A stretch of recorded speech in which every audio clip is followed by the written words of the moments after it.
Hey everybody, Bonehead from the Bonehead podcast and welcome to Theory Thursday. Every week we get together and we have a look at one area of Blood Bowl. We take a deep dive, whether it's stats or strats, we find out just how much there is to learn about a topic. Something that we've taken for granted or something that we've never really considered before. This one here this week is the age-old question of what do I give my blocker? The dude on the line. Block or mighty blow. Obviously there are other skills that are useful, other skills may be available, tackle, stuff like that. Guard is always good, but the question has always been block is the logical choice, but am I going to get block and mighty blow quicker by going block then mighty blow or mighty blow then block? Basically we're going to look at casualty statting, so if you've got a blocker, which way you want to go is actually going to be revealed.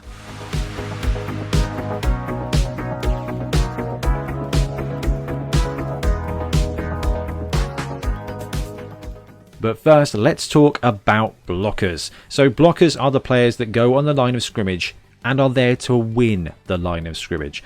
Linemen go on the line to die, blockers go on the line to win. So whether you are a defensive or an offensive lineman or blocker, your job is to survive and punch back again.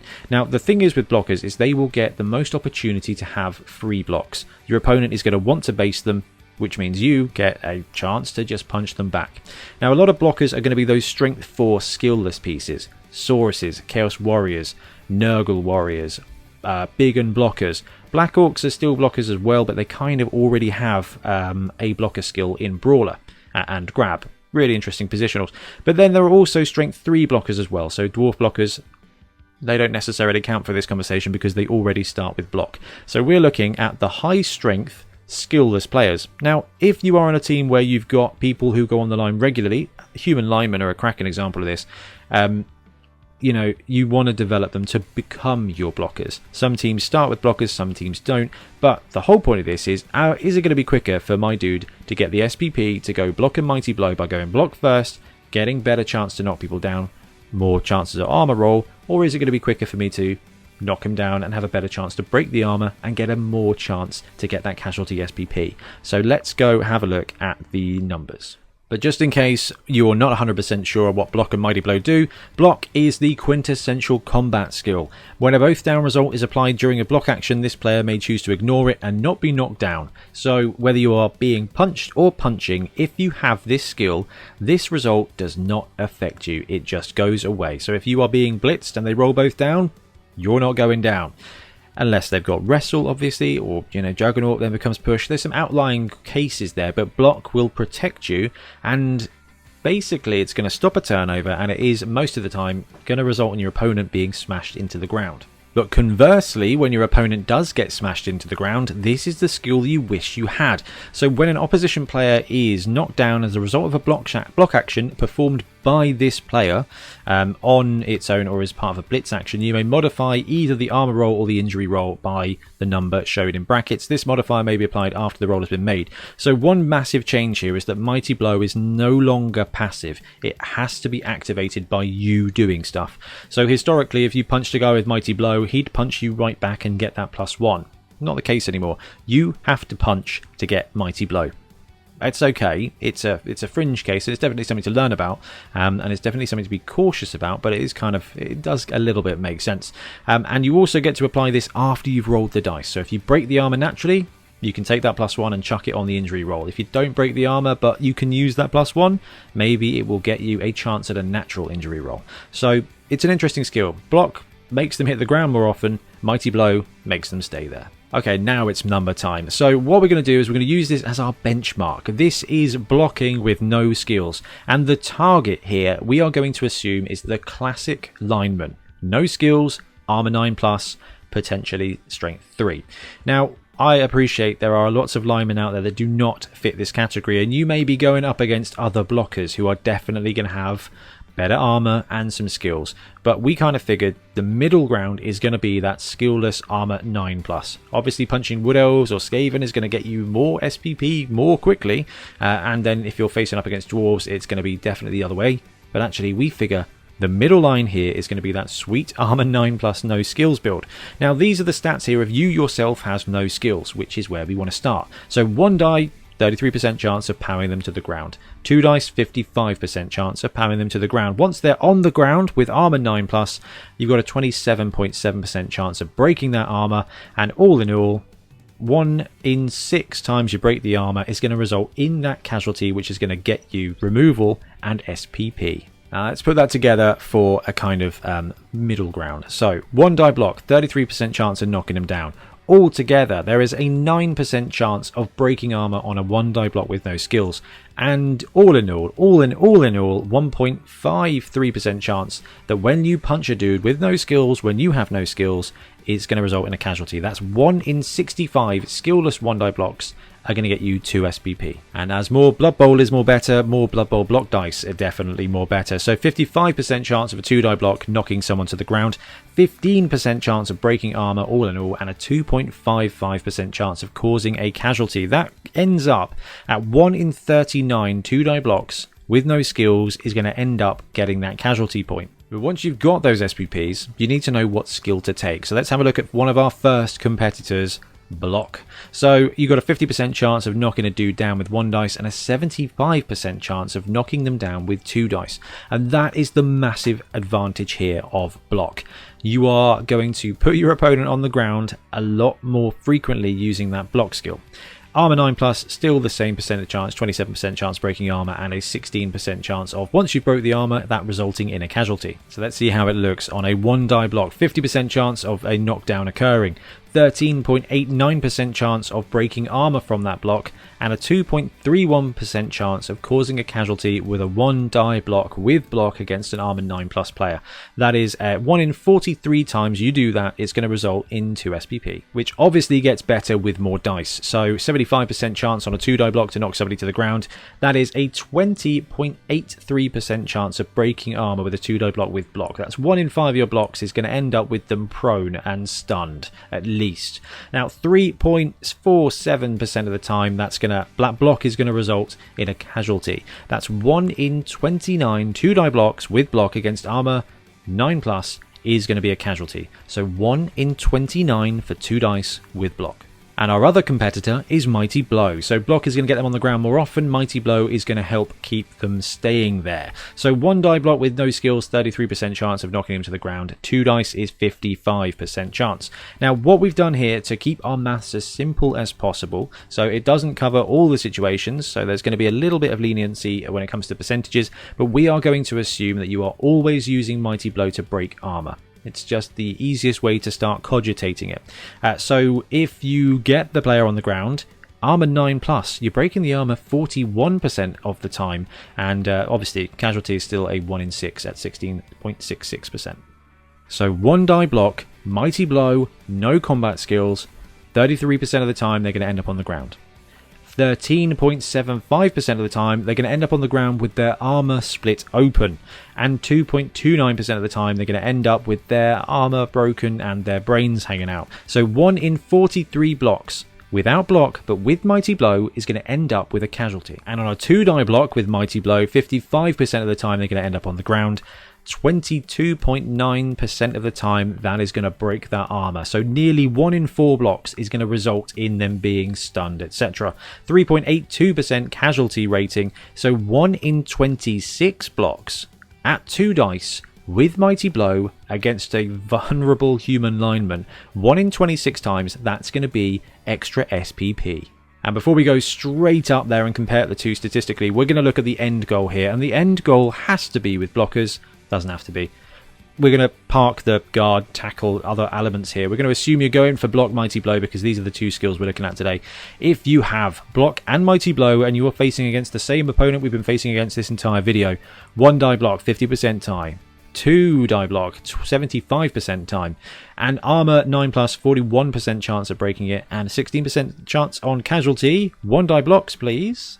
Coming in at a 50% chance knockdown, 20.83% chance of breaking that armor on a 1 die block, at 3.47 chance of casualty. So 1 in 29 blocks once you've got block and Mighty Blow on a 1 die block. Now your blockers, you're going to be surrounded by players that they've got guard, or you're just strength 4. So a 1 die block is not a great situation, but once you have block and Mighty Blow, 1 in 29 of them is going to cause a casualty, but more importantly, 1 in 5 is going to get you that stun. And with 2 dice, block and mighty blow, which is obviously where you're headed, 75% chance of knocking into the ground, and then basically 1 in 3 times they're going to end up stunned or worse. That's 31.25% chance of an armor break.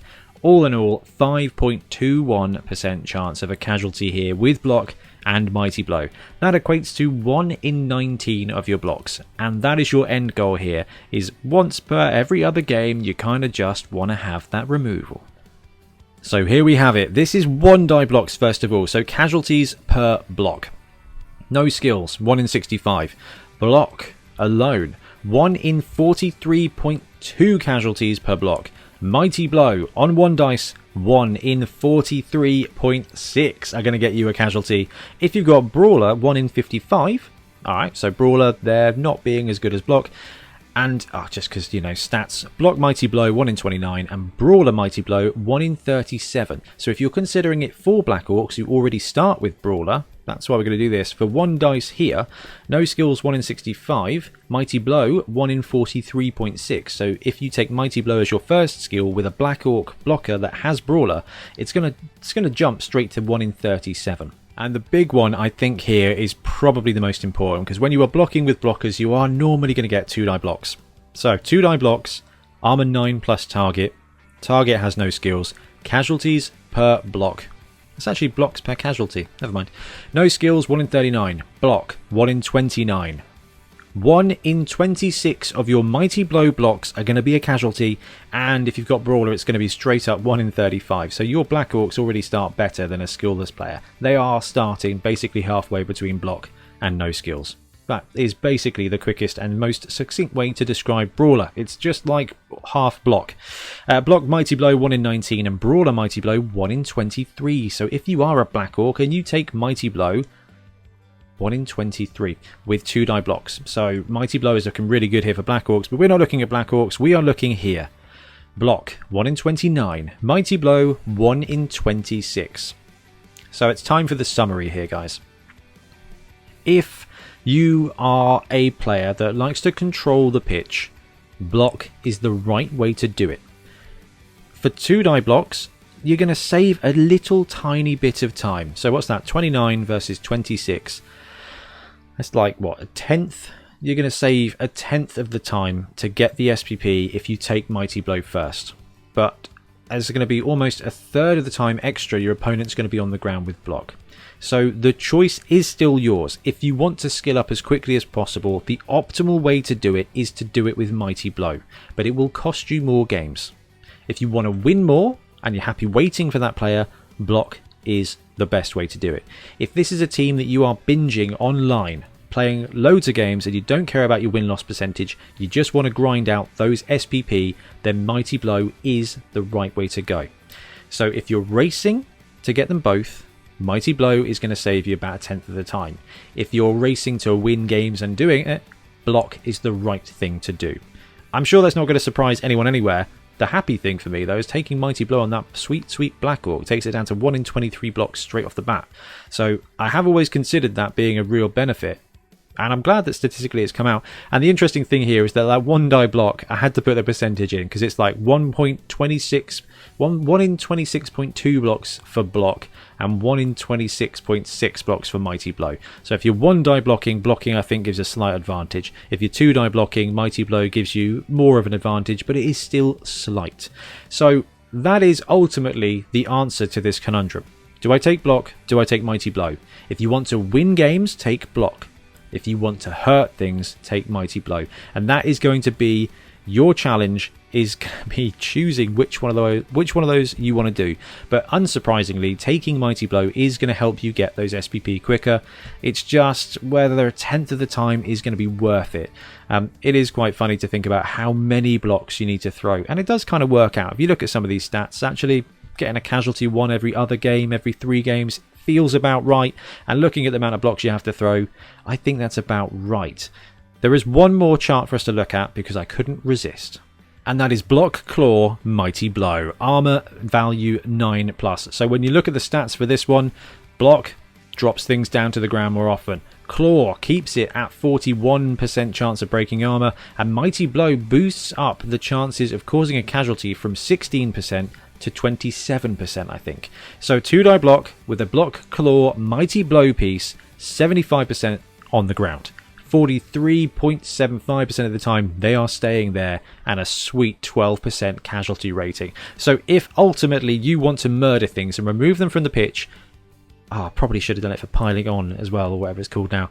Anyway, 1 in 8 Mighty Blow block claw blocks with 2 dice is going to be removal. So if you want to get a couple of casualties a game, you need to find a way to get your player to block claw Mighty Blow, and this is where those chaos players are going to be really important. So you binge Mighty Blow first, make as many blocks as you can, get those SPP, take block after, save up, get claw, and then step 4 is profit, I guess. Anyway, guys, let me know what you think about this, whether you were right, whether you were right to take block instead of Mighty Blow, or the other way around. I'm just really happy that Brawler's there, because today I'm wearing my Black Mountain Buccaneers shirt, ready for my Black Orc team. So I'm all on board with this, but hopefully you can see that actually whichever way you go, there's not a massive amount of variance in it. So just play it your way. Anyway, I'm going to wrap up. Thanks very much for watching, and we'll be back soon with more Blood Bowl content. Happy blocking. Thanks very much for watching. We really appreciate your support. If you want to support the show even further, please like and subscribe. It really helps us out. Or come and join us in our Patreon, link below, where you get early access to our content and monthly competitions. See you later.